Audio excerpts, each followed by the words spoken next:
Hai semuanya, Bismillahirrahmanirrahim. Assalamualaikum warahmatullahi wabarakatuh. Perkenalkan, nama aku Anima Sidratul Aziza dengan NIM 233141020, jurusan PGMI kelas 2A.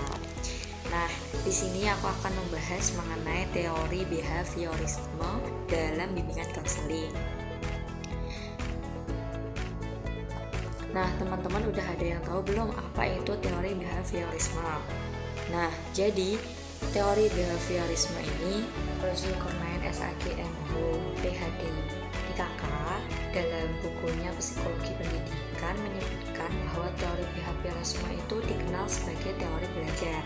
Sedangkan menurut Krumbolz dan Torresen, konseling behavior adalah suatu proses membantu orang untuk belajar memecahkan masalah secara interpersonal, emosional maupun keputusan tertentu. Nah, di konseling behavioral ini memiliki tujuan yaitu untuk membantu klien mendapatkan tingkah laku baru. Konseling behavioral pada hakikatnya terdiri atas proses penghapusan hasil belajar yang tidak adaptif dan pemberian pengalaman-pengalaman belajar yang di dalamnya respon-respon yang layak yang belum dipelajari.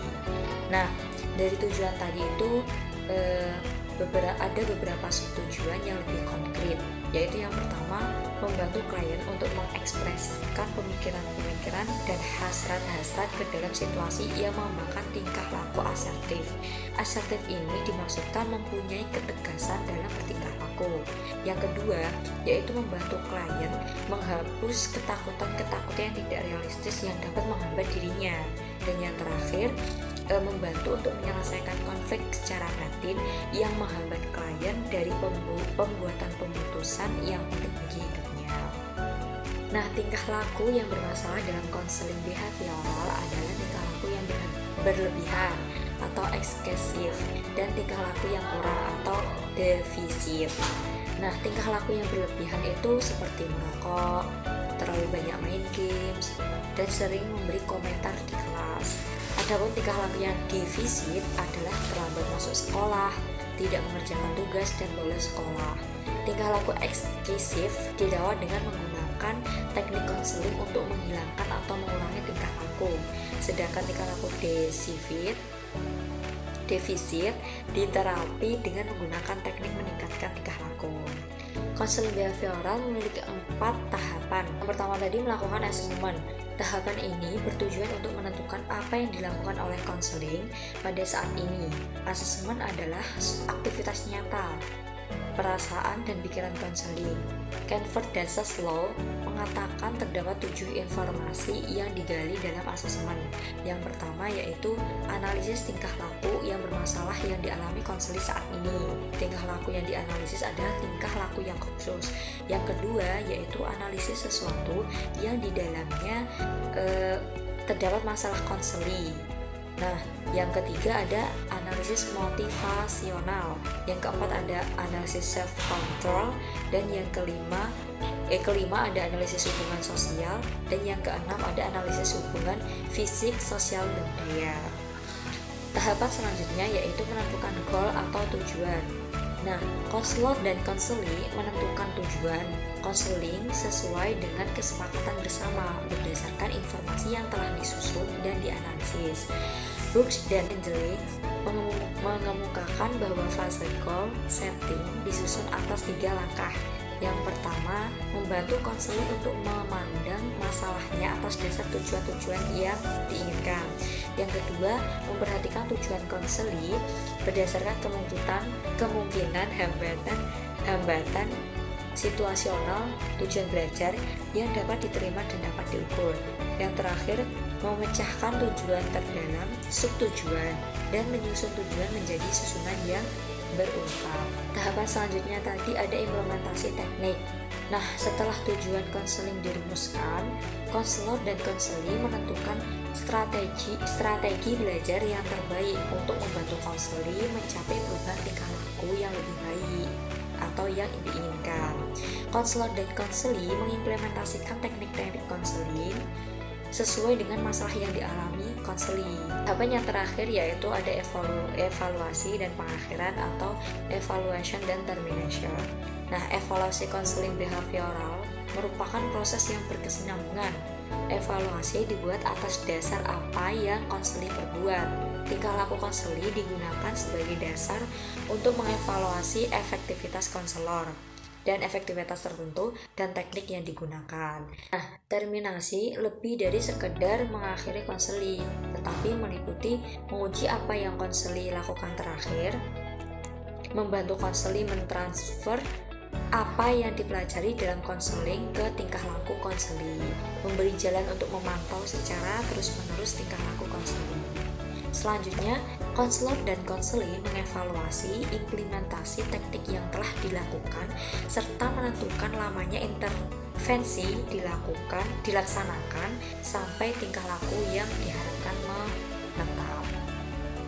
Selanjutnya, selain tahapan ada teknik-teknik konseling yang biasa digunakan dalam konseling behavioral, yaitu yang pertama ada desensitisasi sistematis. Nah, desensitisasi ini berarti menenangkan ketegangan klien dengan jalan mengajari atau melatih klien untuk rileks dan santai. Ini merupakan teknik relaksasi yang digunakan untuk menghapus perilaku yang dibuat secara negatif, biasanya berupa kecemasan dan menyertakan respon yang berlawanan dengan perilaku yang akan dihilangkan dengan pengkondisian klasik. Respon-respon yang tidak dikehendaki dapat dihilangkan secara bertahap. Yang kedua, ada teknik latihan perilaku asertif. Latihan asertif merupakan latihan mempertahankan diri akibat perlakuan orang lain yang menimbulkan kecemasan. Yang kedua ada latihan perilaku asertif. Latihan asertif ini merupakan latihan mempertahankan diri akibat perlakuan orang lain yang menimbulkan kecemasan. Klien menunjukkan rasa cemas, diberitahu bahwa dirinya mempunyai hak untuk mempertahankan diri. Latihan ini berguna untuk membantu orang yang tidak mampu mengungkapkan perasaan tersinggung, kesulitan menyatakan tidak, mengungkapkan respon afeksi dan respon positif lainnya. Nah, teknik yang selanjutnya ada pengkondisian aversi. Dimaksud di sini aversi itu untuk menghilangkan kebiasaan buruk. Dimaksudkan untuk meredakan perilaku simptomatik dengan cara menyajikan stimulus yang tidak menyenangkan atau menyakitkan sehingga perilaku yang tidak dikehendaki tersebut terhambat kemunculannya.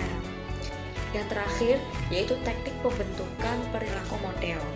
Perilaku model ini digunakan untuk yang pertama membentuk perilaku baru pada klien dan yang kedua memperkuat perilaku yang sudah terbentuk tadi. Teman-teman tahu nggak siapa yang pertama kali mengembangkan teori behavioristik ini? Jadi teori behavioristik ini dikembangkan oleh Arnold Lazarus yang lahir pada tahun 1932. Nah, Behavior Therapy dan Beyond merupakan salah satu buku dari buku-buku awal Lazarus yang membicarakan terapi behavioral yang secara berturut-turut menjadi pendekatannya yang sistematis dan komprehensif dengan sebutan multidimensional terapi atau terapi multi sarana. Nah, dalam teori behaviorisme ini terdapat tokoh-tokoh yang menggunakan teori behaviorisme ini. Yang pertama Edward Lee Thorndike, yang kedua Petrovich Pavlov, dan yang ketiga ada Vladimir M. Bechterev, yang keempat ada John B. Watson, yang kelima ada William McDougall. Nah, masih banyak lagi tokoh-tokoh yang menggunakan teori behaviorisme ini. Selanjutnya yaitu kita akan mengulas satu kasus dengan penerapan teori behaviorisme ini. Nah, saya mengambil kasus tentang bullying. Di zaman sekarang ini kan masih banyak sekali kasus bullying, dan bahkan dari kecil sampai dewasa pun masih mengalami apa itu kasus bullying. Nah, bullying ini merupakan tindakan yang sering dilakukan oleh seorang maupun kelompok kepada seseorang untuk menyakiti. Jadi pada zaman sekarang ini kan sudah zamannya era digital. Nah, banyak sekali sekarang kegiatan itu dikerjakan melalui media sosial. Bahkan kasus bullying ini pun mudah terjadi dengan cukup menggunakan media sosial untuk menjatuhkan si korban. Nah, biasanya dengan cara menyebarkan foto atau video yang unsur yang berunsur negatif. Nah, sehingga membuat si korban ini mengalami kesehatan mental seperti kecemasan, depresi, tidak percaya diri, sulit berbaur dengan orang-orang di lingkungannya, dan sebagainya. Bahkan juga ingin menyakiti diri sendiri sampai ingin bunuh diri. Nah, untuk mengatasi kasus bullying ini diperlukan penerapan teori konseling, yaitu teori behaviorisme tadi. Nah, konsep dasar dari teori behavior adalah prediksi dan kontrol atas perilaku manusia yang tampak. Perilaku manusia merupakan hasil belajar yang dapat diubah dengan mengubah kondisi belajar. Yang menjadi pusat perhatian utama konselor pada konseling behavior adalah perilaku yang tampak, sehingga dapat terbentuk hubungan yang baik antara konselor dan konseli untuk dapat melihat hubungan antara konselor dan klien kita, dapat memperhatikan dalam proses konseling behavioral. Alternatif atau solusi untuk mengatasi bullying pada anak di sekolah ada beberapa cara yang dilakukan, yaitu dengan cara melakukan sosialisasi untuk menambahkan kesadaran dan pemahaman tentang bullying dan dampaknya kepada semua yang ada di sekolah ini. Nah, selanjutnya juga dibangun sistem untuk mencegah dan menangani kasus bullying yang terjadi di sekolah. Dalam tahap ini perlu dikembangkan aturan dari sekolah yang mendukung agar lingkungan sekolah menjadi aman dan nyaman bagi semua anak dan melihat tindakan bullying. Pada tahap selanjutnya, diharapkan pemerintah dapat memberikan perhatian lebih terhadap isu bullying ini yang terjadi di sekolah.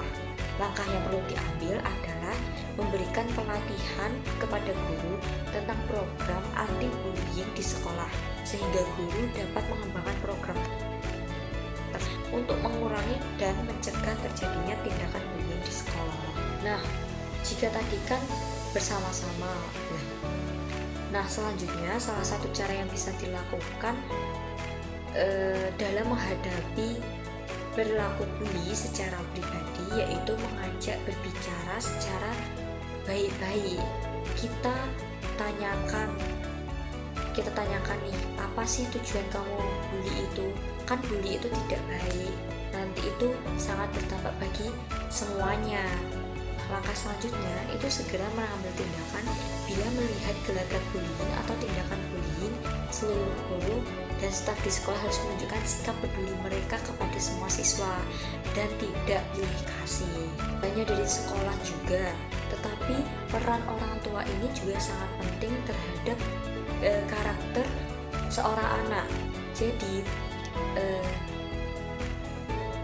orang tua harus berperan penting dalam perilaku sang anak. Nah, bisa jadi perilaku sang pembuli itu, kenapa mereka melakukan bullying? Karena didasari oleh faktor keluarga, bisa jadi begitu. Nah, makanya dari orang tua sendiri pun harus sangat berperan penting untuk menyelesaikan masalah solusi dalam kasus bullying ini. Mungkin sekian pembahasan mengenai teori behaviorisme dalam bimbingan konseling beserta contoh kasusnya. Bila kurangnya mohon maaf sebesar-besarnya.